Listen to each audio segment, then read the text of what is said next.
کی کوشش کی اور یہ چاہا کہ شریعت کے موقف کو اس طرح خالص عقلی انداز میں بیان کیا جائے کہ عقلیات کے نمائندے اس پر عقلی نقطہ نظر سے کوئی اعتراض وارد نہ کر سکیں.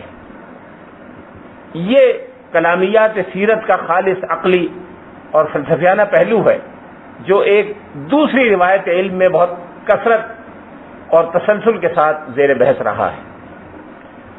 کچھ اور حضرات نے روز اول سے یہ کوشش کی کہ خالص عقلی دلائل سے کام لے کر اسلامی نقطہ نظر کو ٹھیک ٹھیک انداز میں بیان کیا جائے، جس میں بنیادی حوالہ قرآن مجید، سنت رسول اور حضور علیہ الصلوۃ والسلام کی سیرت مبارکہ ہو، لیکن دلائل کا انداز عقلی ہو، اسلوب منطقی ہو، اور جو مخاطبین ہیں وہ فلسفہ اور عقلیات کے طلباء ہوں. یہ اسلوب امام غزالی کے ہاں ملتا ہے، جنہوں نے اخلاقیات اور روحانیات کی جہت بھی اس میں پیدا کی. اس طرح خالص دینی مصادر سے کام لے کر عقلی دلائل اور اسلوب، یونانیوں کا طرز استدلال، روحانیات اور اخلاقیات، ان سب کو ملا کر کوشش کی کہ اسلامی نقطہ نظر کو ایک جامع انداز میں پیش کر دیا جائے. ان کی کتاب معارج القدس میں نبوت، فلسفہ نبوت اور وحی و الہام کے بارے میں انتہائی وقیع اور عالمانہ بحثیں موجود ہیں. کچھ اور حضرات نے خالص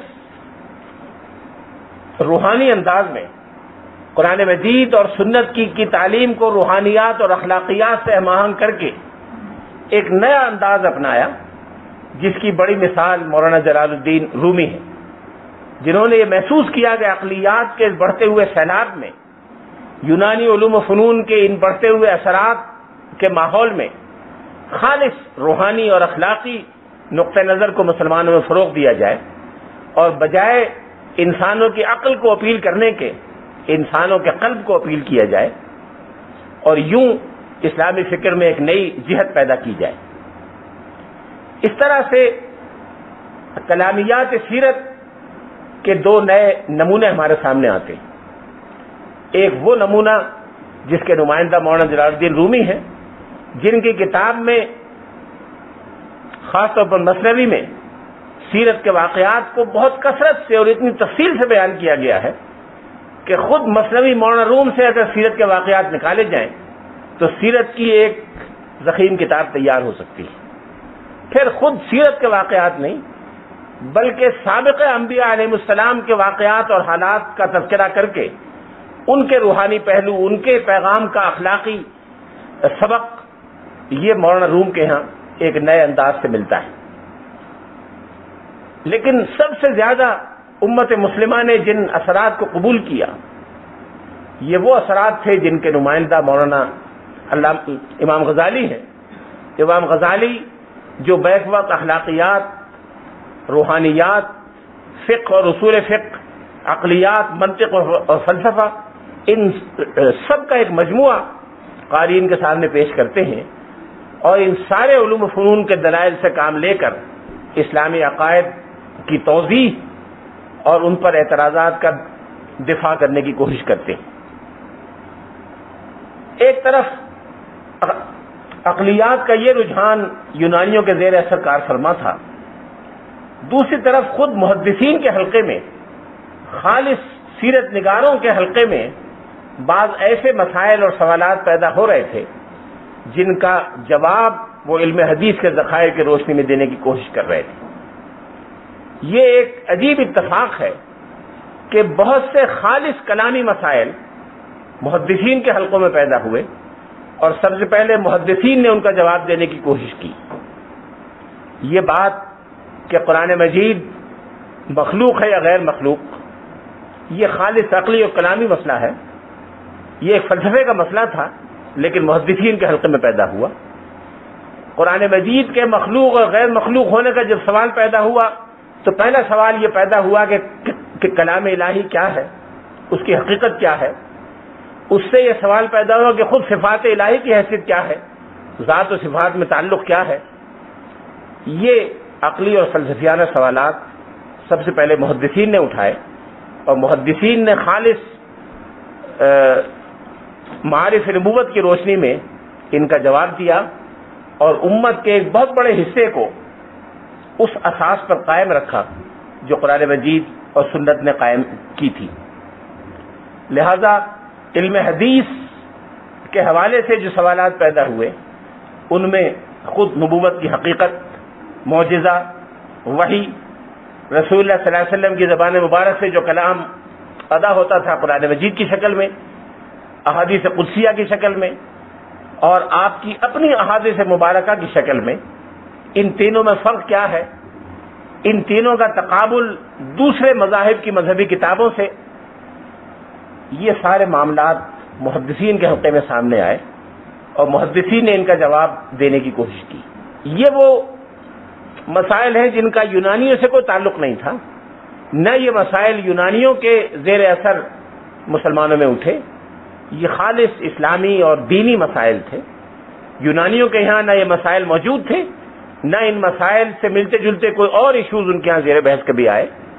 یہ خالص اسلامی سوالات تھے جو محدثین نے اٹھائے، اور محدثین نے سب سے پہلے ان کا جواب دیا۔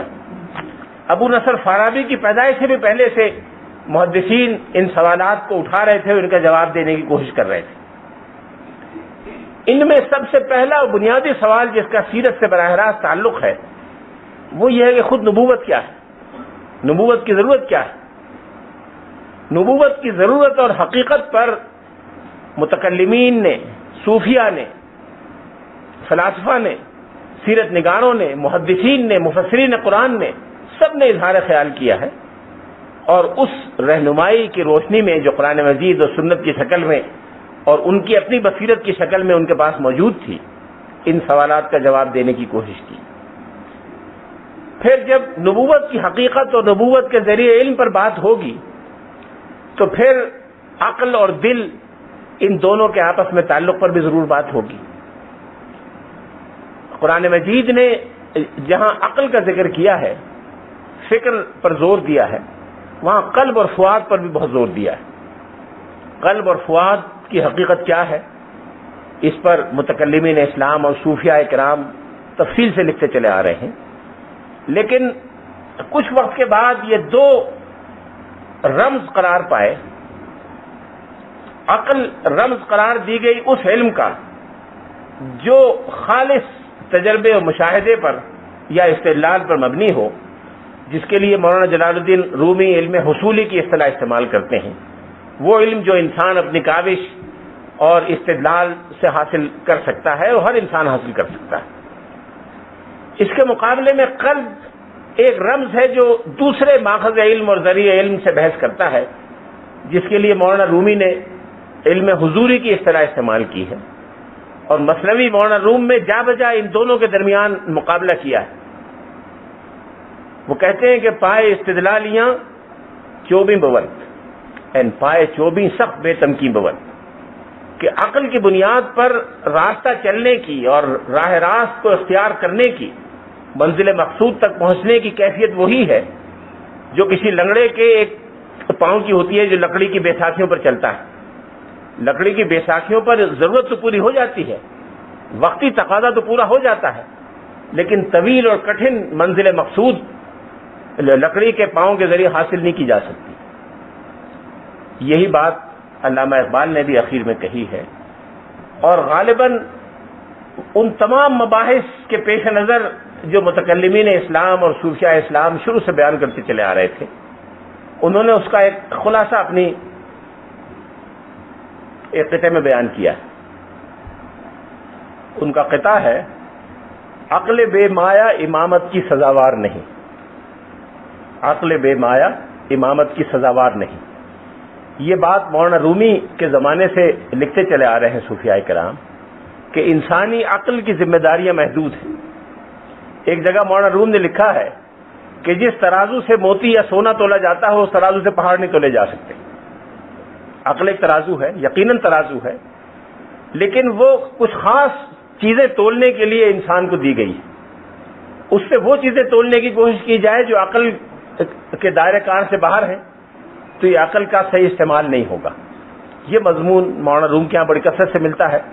علامہ اقبال نے بھی اس مضمون کو بیان کیا ہے. وہ یہ کہتے ہیں کہ جس چیز کے لیے انسانوں کو امامت اور رہنمائی درکار ہے وہ محض عقل کی بنیاد پر حل نہیں ہو سکتی. عقل بے مایا امامت کی سزاوار نہیں. راہبر ہو زن و تخمی تو زبوں کار حیات. عقل کی بنیاد تو اس کے اپنے اندازے اور استدلال پر ہوتی ہے. عقل کا اندازہ اور استدلال ان معلومات کی بنیاد پہ ہوتا ہے جو کسی انسان کے پاس ہوں. معلومات غلط ہوں گی تو اندازہ غلط ہوگا، معلومات درست ہوں گی تو اندازہ درست ہوگا، معلومات نامکمل ہوں گی تو اندازہ نامکمل ہوگا، معلومات مکمل ہوں گی تو اندازہ مکمل ہوگا. اس لیے عقل کا سارا سرمایہ ظن و تخمین سے زیادہ نہیں ہے.